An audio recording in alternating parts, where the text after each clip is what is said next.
Hello student, स्वागत है आपको एक बार फिर से आपके अपने यूट्यूब चैनल रस्तोगी कोचिंग में। आज के इस वीडियो में क्लास 12 के भौतिक विज्ञान अभ्यास 10 में आज हम लोग पढ़ेंगे प्रकाश का व्यतिकरण क्या होता है, प्रकाश के व्यतिकरण कितने प्रकार के होते हैं, आज के इस वीडियो में बताया जाएगा। तो एक एक लाइन को जो है आप सभी विद्यार्थी अच्छे से समझिएगा।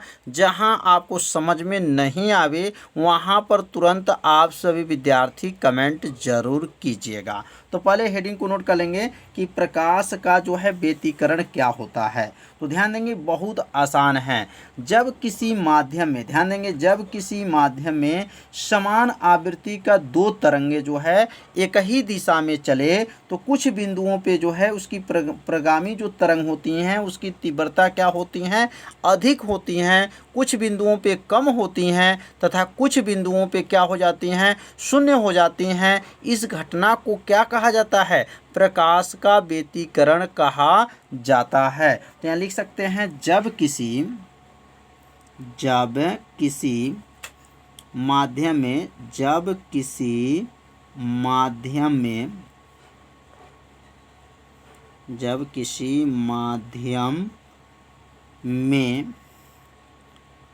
में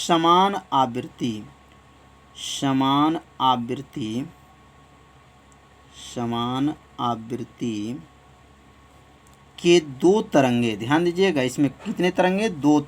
जब किसी माध्यम में समान आवृत्ति के दो तरंगे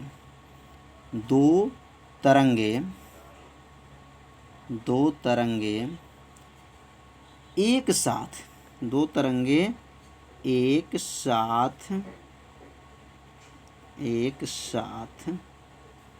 एक ही दिशा में, ध्यान दीजिएगा, एक साथ एक ही दिशा में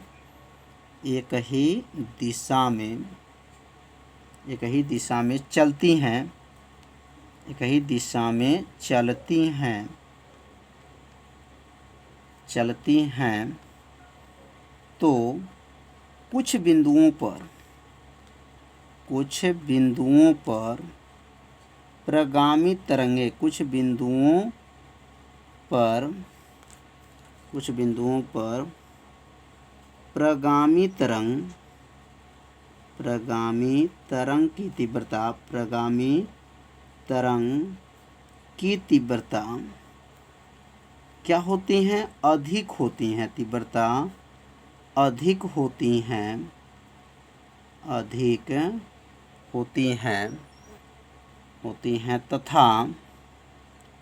तथा कुछ बिंदुओं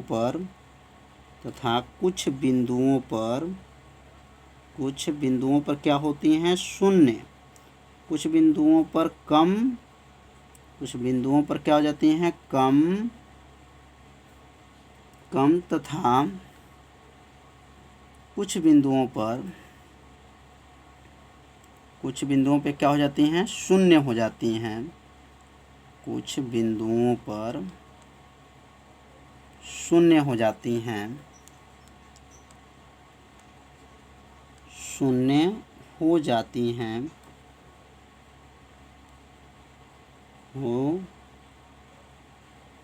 हो जाती हैं। इस घटना को क्या कहते हैं, प्रकाश का, इस घटना को प्रकाश का व्यतिकरण कहते हैं, प्रकाश का व्यतिकरण कहते हैं। इसको दो बार पढ़िए, परिभाषा क्या होगा याद हो जाएगा।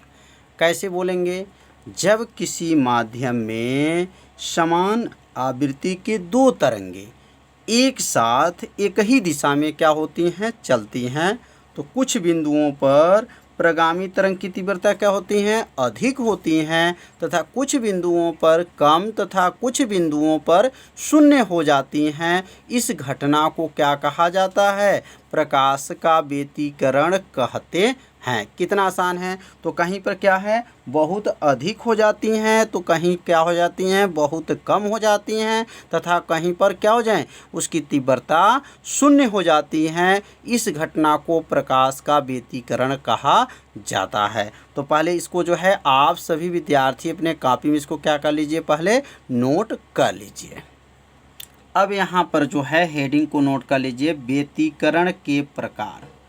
व्यतिकरण कितने प्रकार के होते हैं, और यह जो प्रश्न बताया जाएगा ये कई सालों के बोर्ड के परीक्षा में पूछा जा रहा है। व्यतिकरण की परिभाषा और व्यतिकरण के प्रकार।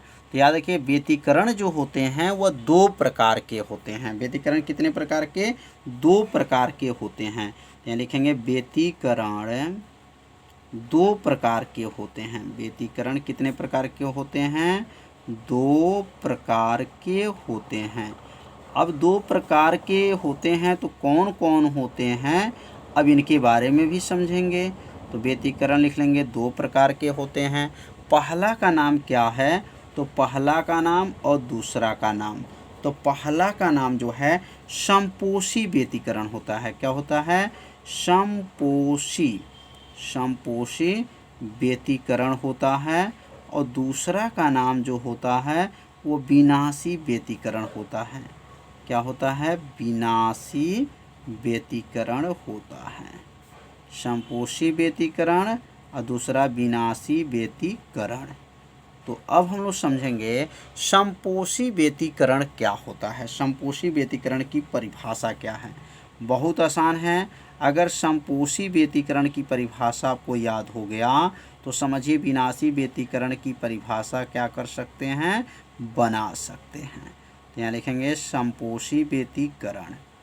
तो समपोषी व्यतिकरण क्या है, तो लिखेंगे यहाँ पे इसकी परिभाषा को पहले समझ लें। जिन बिंदुओं पर तरंग की तीव्रता अधिक होती हैं उस बिंदु को क्या कहा जाता है, समपोषी व्यतिकरण कहा जाता है। तो यहाँ लिखेंगे जिन बिंदुओं पर, यहाँ लिख लेंगे जिन बिंदुओं पर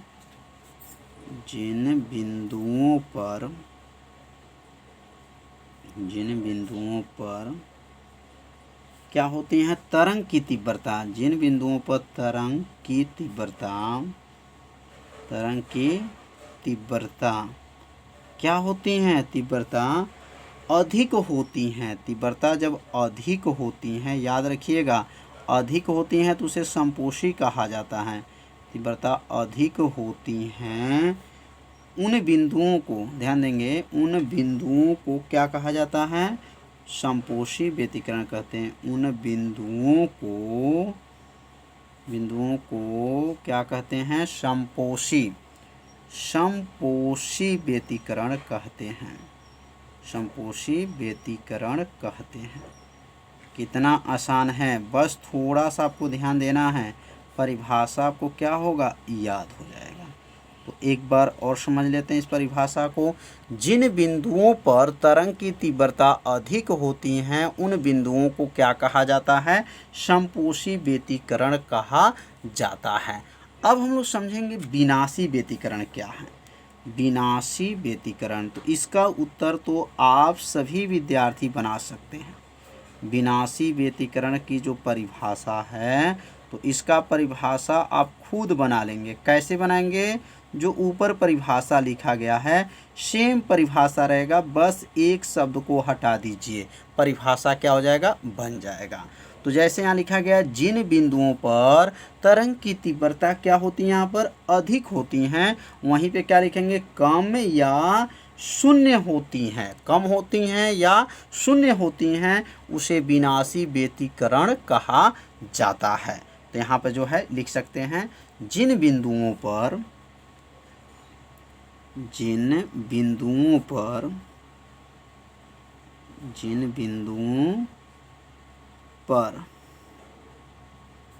तरंग की तीव्रता, जिन बिंदुओं पर तरंग की तीव्रता क्या होती हैं, तरंग की तीव्रता कम या क्या होती हैं, शून्य होती हैं, कम या शून्य होती हैं, शून्य होती हैं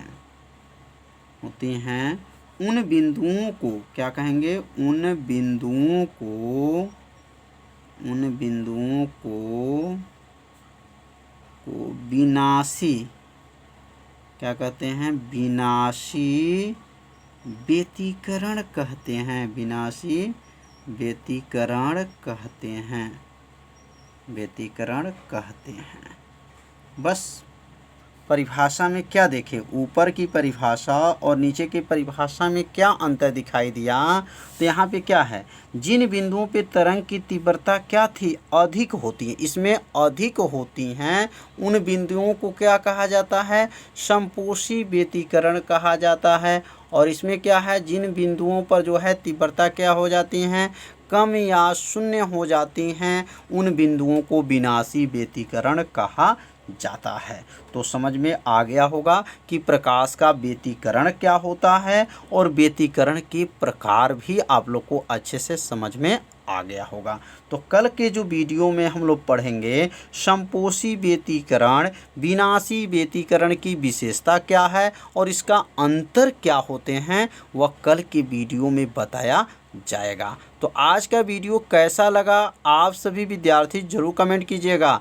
कल वाला वीडियो देखना मत भूलिएगा, क्योंकि वह प्रश्न जो है कई सालों के बोर्ड के एग्जाम में पूछा जा चुका है। तो मिलते हैं अब अगले भाग में, तब तक के लिए सभी विद्यार्थियों को नमस्कार।